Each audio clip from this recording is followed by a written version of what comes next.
In 1877, a machine spoke for the first time. Not an echo. Not a parrot. Not a clever clockwork trick. It played back words it had heard, spoken in a human voice, just moments before. And in that instant, humanity didn't just invent a new gadget. We broke a fundamental law of the universe. We invented a new kind of ghost. A ghost made of tinfoil and sound waves, a ghost that could be captured, kept in a box, and commanded to speak again and again, long after the breath that made it was gone. That ghost, born in a gaslit room over 140 years ago, is now in your pocket. It's in your car. It's on your kitchen counter, waiting for its name to be called. And it's always, always listening. Let's travel back to the scene of the haunting. It's early December, 1877. We're in the New York City office of Scientific American magazine, a hub of respectable, sober-minded progress. The gas lights are hissing on the walls, casting long, dancing shadows that make the printing presses in the corner look like slumbering iron beasts. The air is a thick cocktail of city smells, coal smoke from the furnace, the sharp, acidic scent of wet ink, and something else. A faint, clean, metallic tang. It's the smell of a small strip of tinfoil, the kind you'd wrap a sandwich in, crumpled and then carefully smoothed out again. Run your thumb over it in your mind.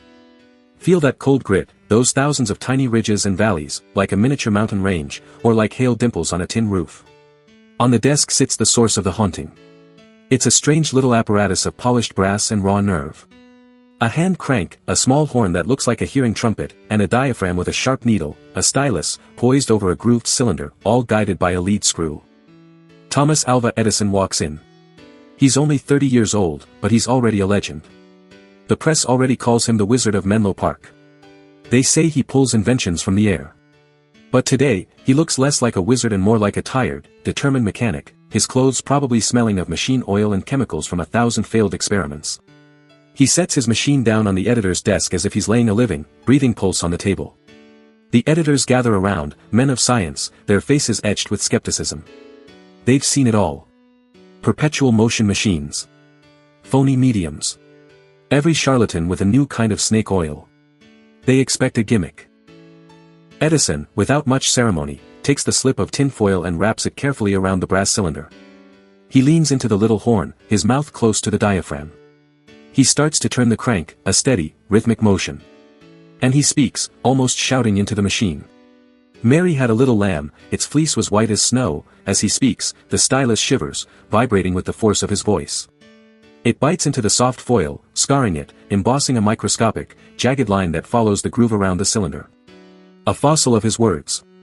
He stops. He pulls the stylus back, moves it to the beginning of the track. The room is silent. The hissing of the gaslight seems to have grown louder. The editors exchange glances. This is the moment of truth. Is it just another toy? Edison turns the crank again. The stylus settles back into the dents, the microscopic bruises he just made. It rides the jagged terrain of the metal. The diaphragm begins to tremble in perfect sympathy. And the room hears something that no room on earth has ever heard before. A voice, without a body. The little machine, in a tiny, distant, metallic rasp, speaks. Mary had a little lamb. The men in that room, pragmatic, 19th century men, stagger back.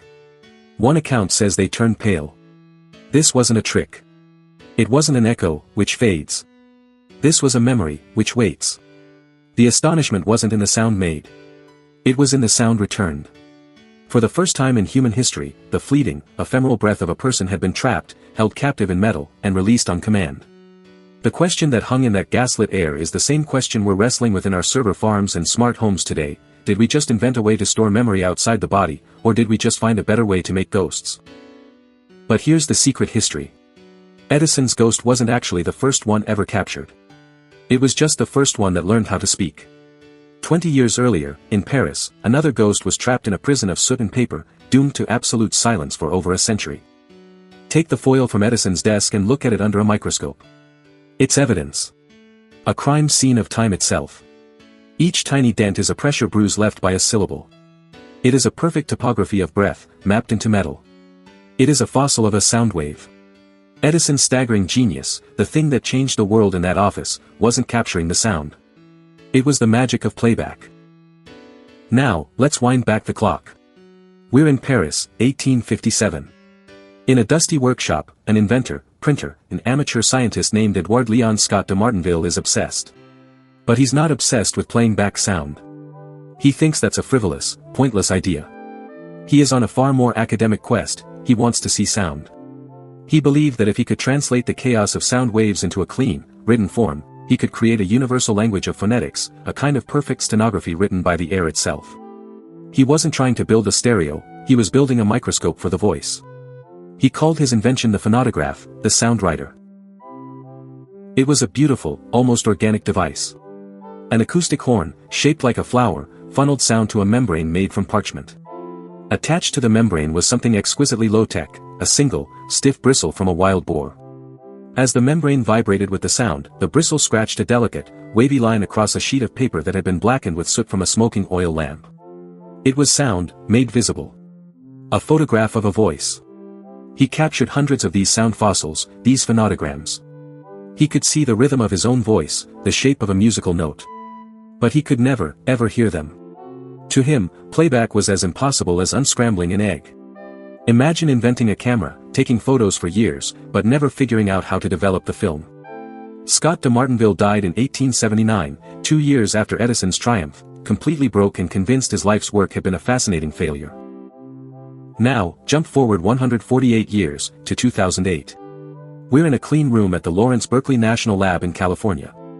A team of scientists, audio historians and physicists named Carl Haber, Earl Cornell, David Giovannoni, and Patrick Feaster, have developed an incredible system called IRENE, which stands for Image, Reconstruct, Erase Noise, etc. It uses powerful optical scanning, basically, a very, very fancy digital camera and a supercomputer, to take thousands of high-resolution pictures of old, fragile recordings without a needle ever touching their delicate surfaces. They point IRENE's powerful eye onto an 1860 phonogram from Scott de Martinville's forgotten workshop. Think of that soot-covered paper like a QR code for a song, created a century before anyone had a phone that could scan it. The computer scanned the faint, squiggly lines in the soot. Its software translated those 2D images back into the 3D motion a stylus would have made. It calculated the vibrations. It filtered out the noise and scratches of time. And then, they pressed play. For the first time in a century and a half, the page spoke. Out of the sterile lab speakers came a fragile, ghostly voice. A man's voice, floating and ethereal, so distant it sounds like it's coming from the other side of time itself. It's singing a few lines from the French folk song, Au clair de la lune. It is the earliest intelligible human voice we can hear. A 10-second fragment of breath from 1860, from a man who had no idea his voice would outlive his own memory, revived by light in 2008. It's profoundly haunting. He trapped a ghost and didn't even know it. Edison's world-changing leap, what he patented with U.S. patent number 200,521, wasn't just for a machine, it was a patent for mechanical memory. In that moment, the human larynx became a lever. The glottis became a gear. He had given the ghost a voice box. But as soon as the ghost was born, the fight began. A brutal, vicious fight over what kind of vessel it should have, who would control it, and most importantly, who would profit from it. This wasn't just the dawn of a new invention, it was the dawn of a new kind of war. The War of the Ghosts. Edison's tinfoil was a mind-blowing proof of concept, but as a consumer product, it was terrible. It was fragile, it ripped easily, and the act of playing it back would slowly destroy it. You could only summon the ghost a few times before the stylus wore the groove smooth, erasing the memory forever. It was a fleeting, temporary ghost. Enter the competition.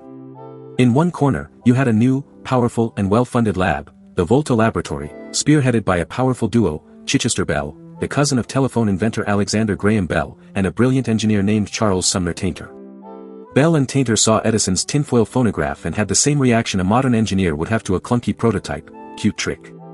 We can do much better. They immediately started reverse engineering and improving Edison's design.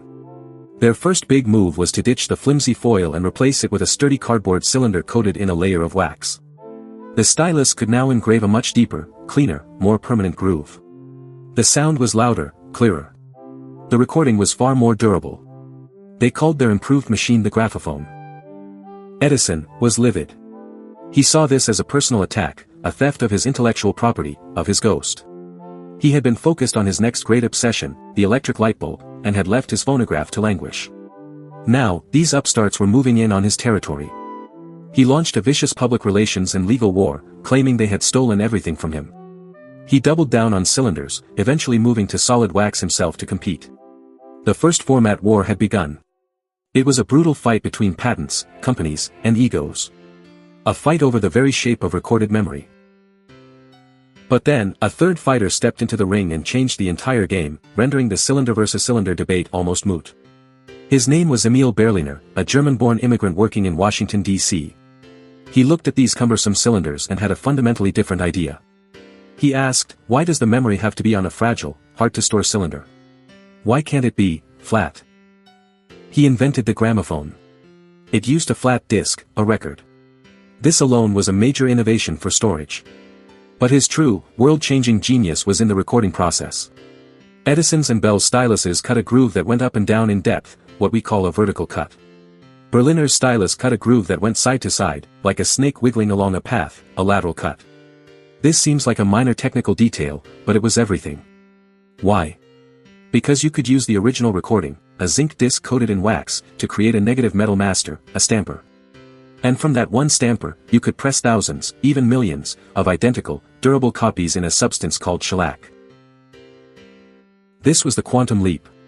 This was the moment that turned sound from a curiosity into a culture.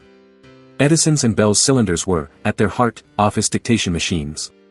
One recording, one copy. They were personal. Berliner's disc was built for mass production. This was the moment recorded memory stopped being a private artifact and started being mass media. It was the birth of the record industry.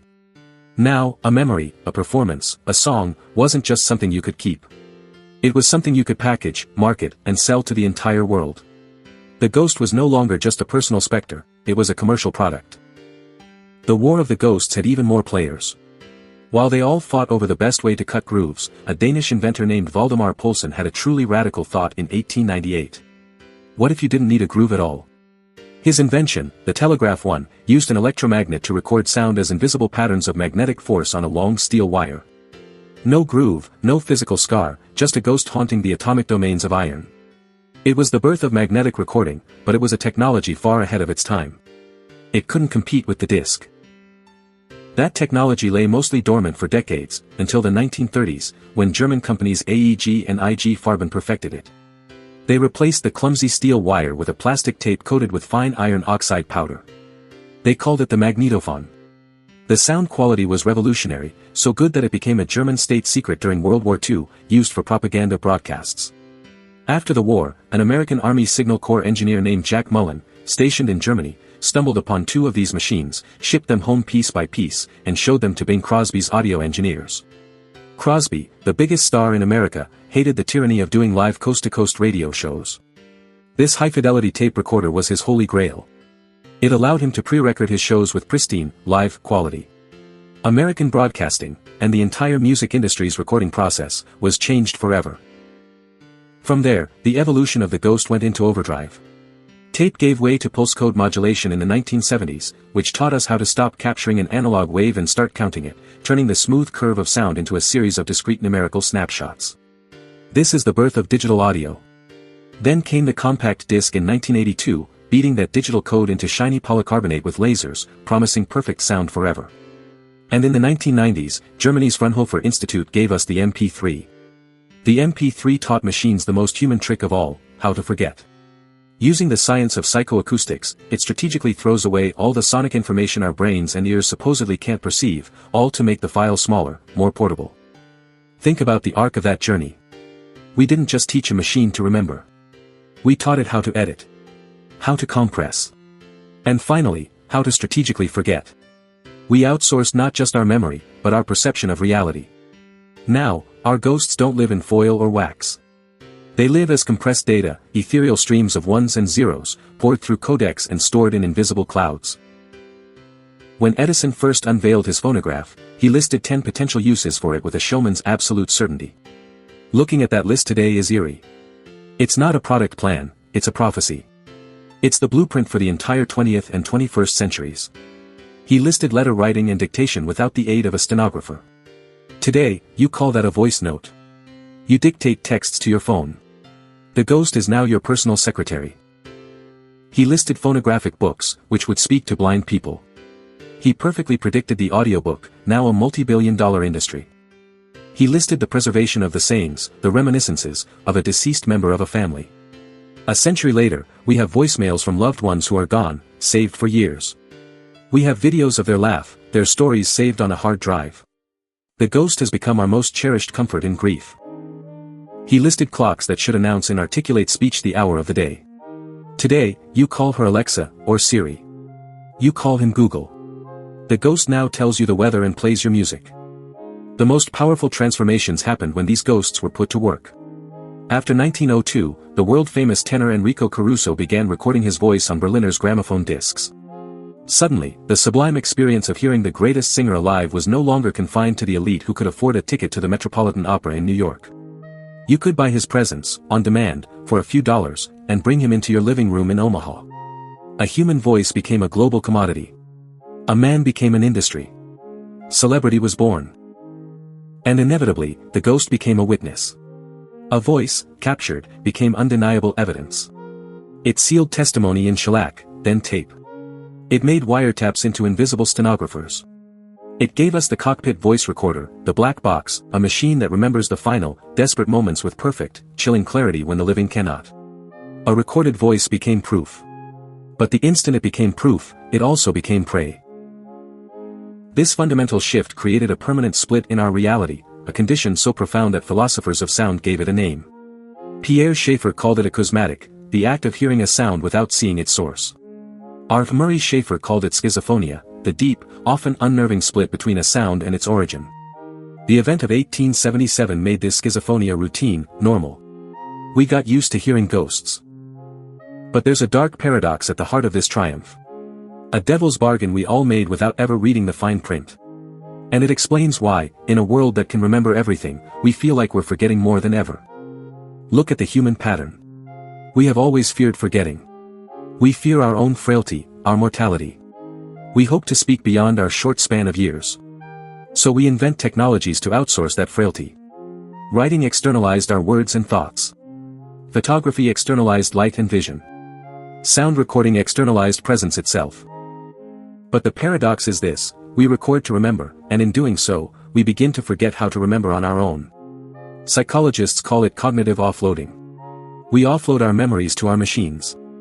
Your phone remembers the numbers of everyone you know. Your calendar remembers your appointments. Your Instagram remembers your own life story better than you do. This frees up our minds for other tasks, but it also dulls them. We trust what replays, even though we know, deep down, that someone has selected, edited, and spliced that reality for us.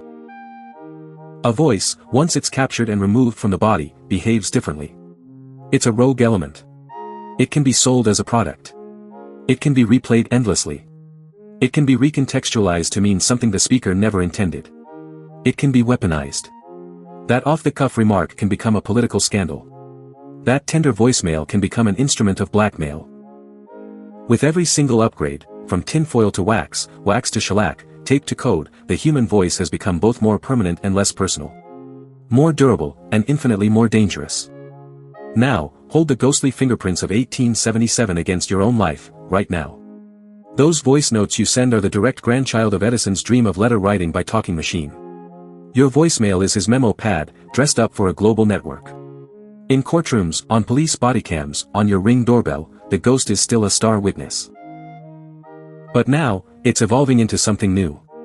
Something far more powerful. Algorithmic listening is parsing your speech, not just for wake words, but for sentiment.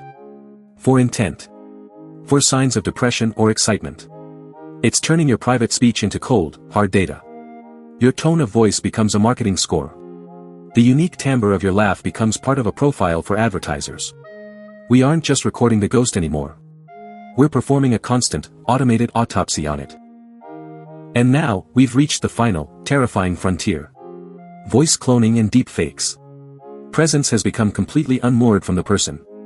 Using just a few seconds of your audio, AI can now create a perfect model of your voice. The machine can now speak perfectly in the timbre of the dead, to comfort us or to trick us. Or, more terrifyingly, it can speak in your timbre, without your consent, to scam your family members or endorse a political candidate you despise. We now live among manufactured echoes. The ghost has escaped the machine, and it can wear any voice it wants. So, what's the diagnosis for our modern condition? We are all still living inside Edison's original wager, that the profound benefit of stored presence is worth the immense, and growing, risk. The only cure is a new kind of literacy. We need to learn what you might call forensic listening. It's the constant, critical habit of asking, how was this sound captured? Who held the microphone? What was edited out? What was lost in the compression? And most importantly, whose purposes are served by this replay? Return, one last time, to that desk in 1877. The tinfoil is warm now, from the lamplight and the heat of human hands. You can run a fingernail along that embossed line, that delicate scar of sound. And as you do, you can almost hear the ghost scratch out a greeting. In that moment, you are not remembering an event, the event is remembering you. Here's the verdict: we built these incredible machines to keep us from vanishing. And in turn, they have kept a part of us that we can no longer control. The mirror is this: in our age of infinite voice notes, ubiquitous surveillance mics, and perfectly synthetic speech, your recorded voice is both your lifeline and your liability. It is currency and vulnerability, all in the same breath. The ghost that Edison unleashed is now more powerful than he could have ever dreamed. Understanding it, learning how to practice this forensic listening, is no longer just a historical curiosity, it's an essential survival skill in the 21st century. If you believe we need to understand the archives of our own technology to navigate the future, then hit that subscribe button and join this investigation. We go deep like this every single day. Now, for the comments, I have a question for you. A simple one. If you could hear the perfectly preserved voice of any one person from history, just once, who would it be, and what would you want to hear them say? Let me know below. And for your next deep dive into the archives of humanity, check out the investigation waiting for you on the end screen right now. Watch that next.